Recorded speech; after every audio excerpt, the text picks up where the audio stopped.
Hello, Cho. Let's read the given question. The question says, consider two hot bodies B1 and B2 which have temperatures 100 degrees Celsius, 80 degrees Celsius respectively at T equals to 0.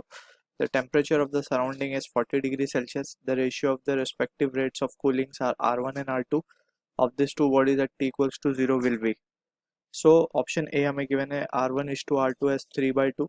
Option B given है R1 is to R2 as 5:4. Option C is R1 is to R2 as 2/3.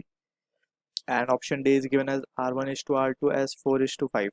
So about Newton's law of cooling, we need to understand first as a key concept.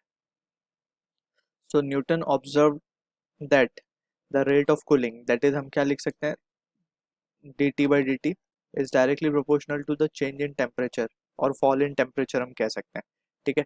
So ये जो rate है of temperature of fall in temperature basically dt by dt is equals to minus of k और ये होता है temperature of body minus temperature of surrounding.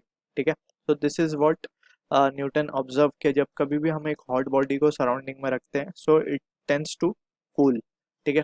और starting में जो रेट होता है कूलिंग का, it is very fast. Starting में जल्दी जल्दी कूल होता है, फिर थोड़े टाइम बाद ये स्लो कूल होना स्टार्ट कर देता है. ठीक है. So D T by D T over here is the rate of fall in temperature. इसीलिए हमने यहाँ पे नेगेटिव साइन शो किया because temperature is decreasing with time. ठीक है. So using this result, we will try to answer the given question. अब हमें यहाँ पे rate R से denote किया गया. So what we will write is, for the first case हम क्या लेंगे, R1 को हम क्या लिख सकते हैं, हम कह सकते हैं rate is directly proportional to the temperature difference. So हम R1 को लिख सकते हैं minus K temperature of body. अगर body 1 की बात करें so it is 100 minus of 40.